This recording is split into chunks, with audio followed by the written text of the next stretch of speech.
Assalamualaikum warahmatullahi wabarakatuh. Perkenalkan nama saya Dila Yolanda, NIM 2892350 131, Prodi Manajemen, mata kuliah Ekonomi Internasional dengan dosen pengampu yaitu Ibu Wina Sariko Sumaning Tias, SIP, SEMM, Fakultas Ekonomi dan Bisnis, Universitas Pancasakti, Bekasi. Kali ini saya akan membahas tentang ekonomi internasional, yang dimana presentasi kali ini yang saya buat sebagai syarat untuk mengikuti ujian tengah semester mata kuliah ekonomi internasional. Nah, apa sih pengertian ekonomi internasional itu? Dari segi ilmiah, pengertian ekonomi internasional adalah bagian atau cabang dari ilmu ekonomi yang diterapkan pada kegiatan-kegiatan ekonomi antar negara atau antar bangsa. Dari segi praktisnya, ekonomi internasional adalah meliputi seluruh kegiatan perekonomian yang dilakukan antar bangsa, negara, maupun antara orang-orang perorangan dari negara yang satu dengan negara yang lain. Ekonomi internasional ini adalah cabang dari ilmu ekonomi yang mempelajari hubungan ekonomi antar negara, termasuk perdagangan barang dan jasa, investasi, aliran modal, serta kebijakan ekonomi global. Cabang ini menganalisis bagaimana negara-negara berinteraksi dan bagaimana transaksi ekonomi melintasi batas negara dan dampak dari tindakan ekonomi suatu negara terhadap negara lain.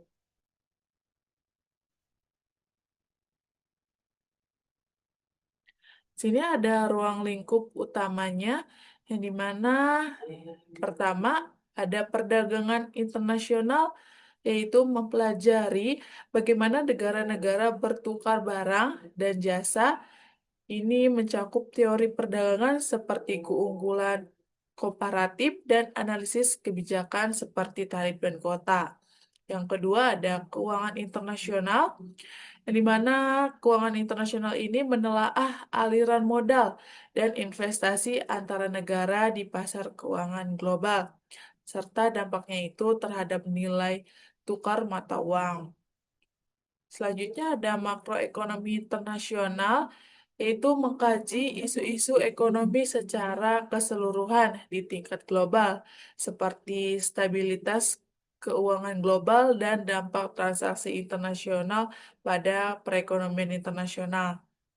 Nah, yang keempat ada perusahaan multinasional, ini untuk menganalisis peran dan dampak aktivitas perusahaan yang beroperasi di lebih dari satu negara. Nah, yang terakhir ada organisasi ekonomi internasional, yaitu mempelajari peran lembaga-lembaga seperti WTO, yaitu Organisasi Perdagangan Dunia, dalam mengatur dan memfasilitasi hubungan ekonomi internasional. Di sini ada suatu negara sulit memenuhi kebutuhannya tanpa bekerja sama dengan negara lain.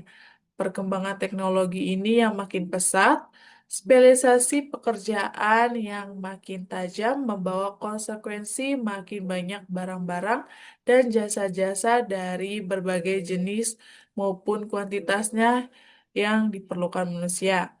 Jadi timbulnya hubungan ekonomi atau hubungan perniagaan ini antar negara disebabkan oleh yang pertama ada perbedaan tingkat kelangkaan atau scarcity, yang dimana timbul karena adanya perbedaan sumber daya alam dan manusia.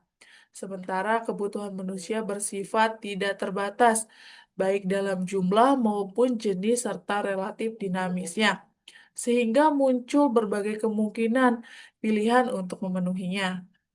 Yang kedua ada perbedaan faktor produksi. Nah, perbedaan faktor produksi ini antara satu negara dengan negara lain akan mengakibatkan negara yang berlebihan atau surplus dan negara yang kekurangan atau defisit faktor produksi. Nah, yang terakhir ada perbedaan harga barang. Jadi selama ada perbedaan harga, maka selama itu pula terjadi hubungan ekonomi antar negara.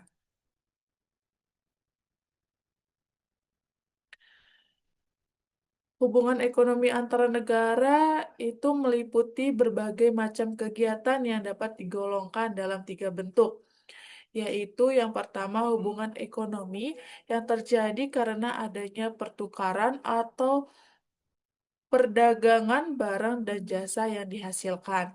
Nah, yang kedua ada hubungan ekonomi yang terjadi karena adanya pertukaran sumber daya ekonomi dan faktor-faktor produksi. Yang terakhir ada hubungan ekonomi yang terjadi karena adanya hubungan utang piutang atau kredit antar negara. Jadi pertukaran hasil atau output dapat berupa barang atau jasa, misalnya Indonesia mengekspor minyak, kayu olahan, karet, rempah-rempah, hasil kerajinan dan banyak lagi. Untuk output yang berupa jasa, misalnya kita menjual jasa angkutan udara dan laut, pos, dan telekomunikasi ke luar negeri.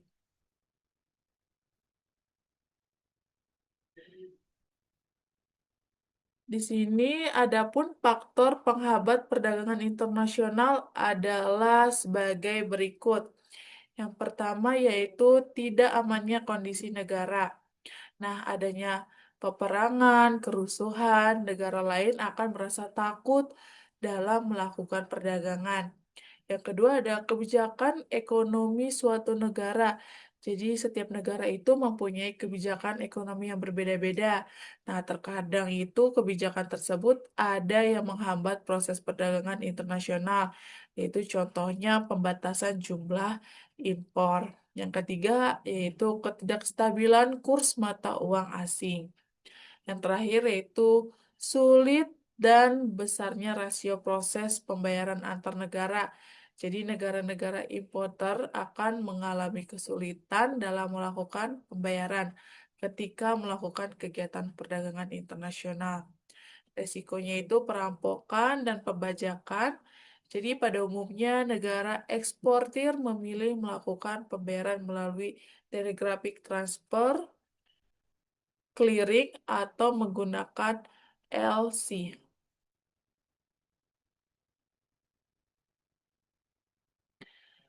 Secara khusus, ekonomi internasional itu membahas mengenai teori perdagangan internasional, neraca pembayaran dan pasar valuta asing, serta makroekonomi perekonomian terbuka. Salvatore 2014. Teori ekonomi internasional ini bisa mencakup yang pertama yaitu teori murni perdagangan internasional atau disebut dengan The Pure Theory of International Trade, dan di mana teori ini membahas dasar terjadinya perdagangan barang dan jasa antar negara serta keuntungan-keuntungan dalam perdagangan. Nah, yang kedua ada neraca pembayaran atau disebut dengan The Balance of Payment, yang di mana neraca pembayaran ini mencatat pembayaran agregat atau total kepada negara lain dan menerima agregat dari negara lain di dunia. Yang ketiga ada teori kebijakan perdagangan, yaitu The Theory of Commercial Policy, yang dimana teori ini mempelajari alasan dan akibat timbulnya pembatasan-pembatasan terhadap arus bebas atau liberalisasi atau perdagangan. Yang terakhir ada penyesuaian dalam neraca pembayaran atau juga disebut dengan adjustment in the balance of payment. Ini membahas mekanisme penyesuaian terhadap keseimbangan neraca dan pembayaran di bawah sistem moneter internasional yang berbeda.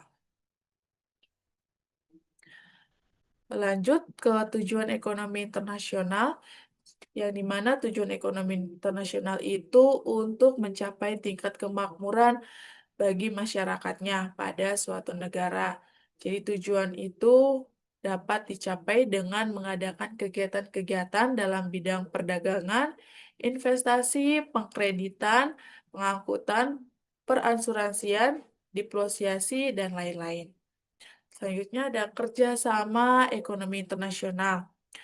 Jadi kerjasama ekonomi internasional ini adalah kerjasama yang menunjukkan hubungan antar negara yang satu negara yang satu dengan negara yang lain dalam bidang ekonomi, dengan dasar kepentingan tertentu untuk dapat meningkatkan kesejahteraan ekonomi, pertumbuhan ekonomi, dan peningkatan struktur kegiatan ekonomi nasional. Di sini manfaat kerjasama internasional yang pertama yaitu ada meningkatkan perekonomian antar negara. Dan yang kedua ada meningkatkan taraf hidup. Yang ketiga, saling mengisi kekurangan dan kebutuhan di bidang ekonomi. Yang keempat, yaitu mempererat persahabatan antar negara. Dan yang kelima, ada memperluas pasar hasil produksi.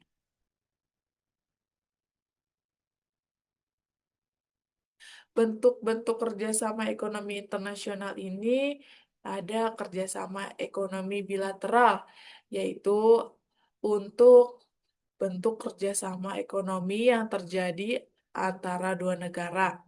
Selanjutnya ada kerjasama ekonomi regional, adalah kerjasama ekonomi di antara beberapa negara yang berbeda di kawasan atau daerah tertentu yang bertujuannya untuk menjamin kepentingan ekonomi negara-negara satu kawasan.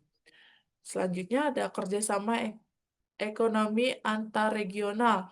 Itu adalah bentuk kerjasama yang dilakukan antara dua atau lebih lembaga ekonomi regional. Nah, yang terakhir ada kerjasama ekonomi multilateral adalah kerjasama ekonomi antara beberapa negara, yang dimana tergabung dalam kerjasama itu saling membantu di bidang ekonomi.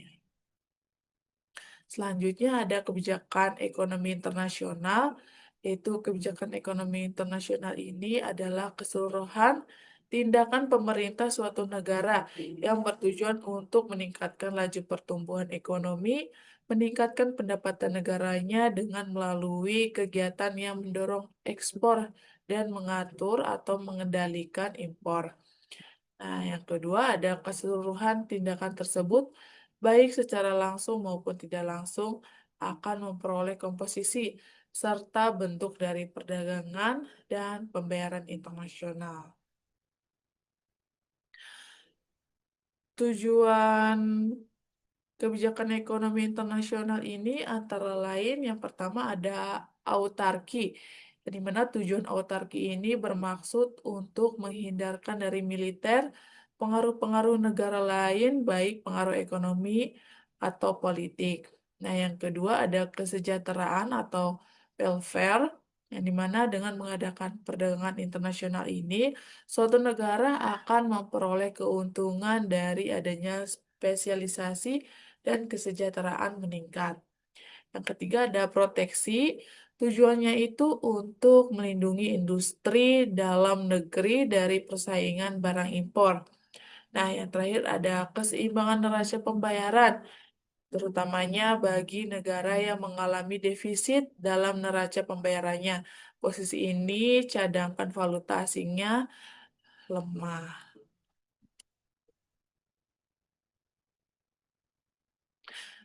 Oke, baik. Mungkin itu saja yang bisa saya sampaikan. Kurang lebihnya mohon maaf. Terima kasih. Wassalamualaikum warahmatullahi wabarakatuh.